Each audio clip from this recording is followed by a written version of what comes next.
Things that make you go, November 1996, Bellevue, Washington. Millions of American women voted for an accused sexual harasser and all but admitted philanderer for president. That is Bill Clinton. What does this say about what kind of men American women want? When homosexual men side with androphobic feminists, what does that make them? The battles for the minds and souls of the world are always fought on the fringe.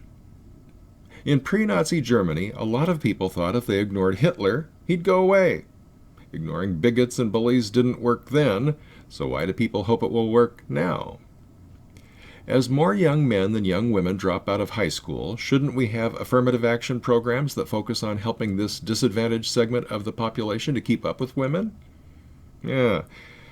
And here we are in 2016, and the problem is even worse.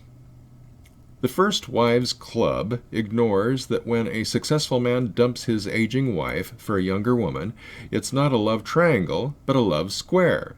The fourth person is the young man who cannot find love because the young woman has chosen to replace the older woman as the successful older man's trophy wife.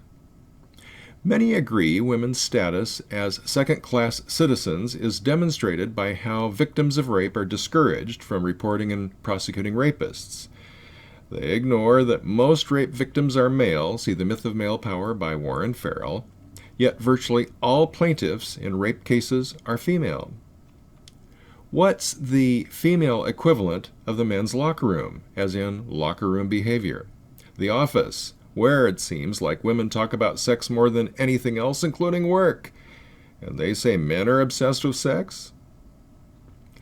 When are feminists going to start blaming menstruation on men?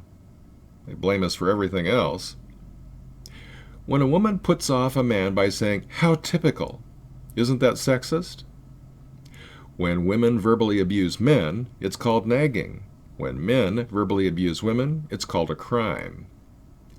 If men should understand when most women in their 20s don't want to commit because they're going through an experimental stage of sleeping around with the jocks, trying out lesbianism, group sex orgies, and rock stars, then women should understand when most men in their 40s want to trade in a 40 for two 20s.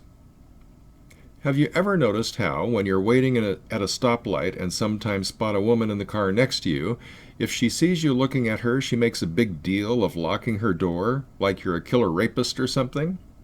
Maybe it's time to give them a taste of their own medicine. Next time, take the initiative and make a production of locking your door first. Why stop there? When you're walking down a sidewalk, have women going in the opposite direction ever hugged the opposite side and very pointedly looked away from you as you pass one another? Maybe it's time men started doing this to women too. For the Backlash at Backlash.com, my name is Rod Van Mecklin.